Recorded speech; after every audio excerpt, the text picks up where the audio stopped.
नमस्कार दोस्तों, स्वागत है आपका अपने वीजी नॉलेज में। दोस्तों, आज बॉलीवुड में संजय दत्त को उनके शांत स्वभाव के लिए जाना जाता है, लेकिन सभी को पता है कि अगर कोई उंगली करता है तो संजय दत्त का गुस्सा सातवें आसमान पर आ जाता है और फिर संजय दत्त को शांत करना बहुत ही मुश्किल हो जाता है। 1980 में संजय दत्त ड्रग्स और शराब के कारण खबरों में रहते थे।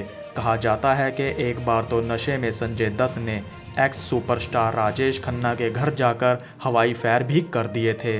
खबरों में लगातार भारी आलोचनाओं के चलते संजय दत्त ने डिसाइड किया कि अब नशों और गुस्से से ऊपर उठकर अपने करियर पर ध्यान देना है, और समय के साथ संजय दत्त ने अपने गुस्से पर कंट्रोल करना भी सीख लिया।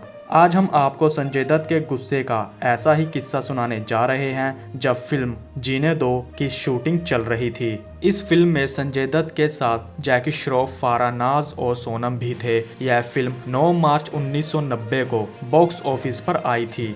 जीने दो फिल्म के कुछ इम्पोर्टेंट सीन्स नासिक सिटी में आउटडोर भीड़ भाड़ वाले इलाके में शूट होने थे। फिल्म की शूटिंग देखने के लिए वहां पर बहुत भीड़ इकट्ठा हो गई थी, और जब संजय दत्त अपना शूट देने के लिए कैमरा के सामने आए और शूट स्टार्ट हुआ तो उस समय भीड़ में कुछ लोगों ने संजय दत्त के बारे में कमेंट करने शुरू कर दिए। कभी वे कुछ लोग संजय दत्त की खराब एक्टिंग के बारे में बोलते तो कभी उनकी पर्सनल लाइफ पर कमेंटिंग करते। वह पर्टिकुलर क्राउड वहीं नहीं रुका। भीड़ ने संजय दत्त की फैमिली के बारे में भी गलत बातें बोलनी शुरू कर दी और वह ग्रुप जोर जोर से हंसता। जब तक शूटिंग चली तब तक वह लोग ऐसे ही कमेंट्स करते रहे। संजय दत्त चुपचाप उन लोगों को इग्नोर करते रहे। अगले दिन उस पर्टिकुलर ग्रुप में कुछ लोग और आ गए और दूसरे दिन उनकी कमेंटिंग और ज़्यादा हो गई।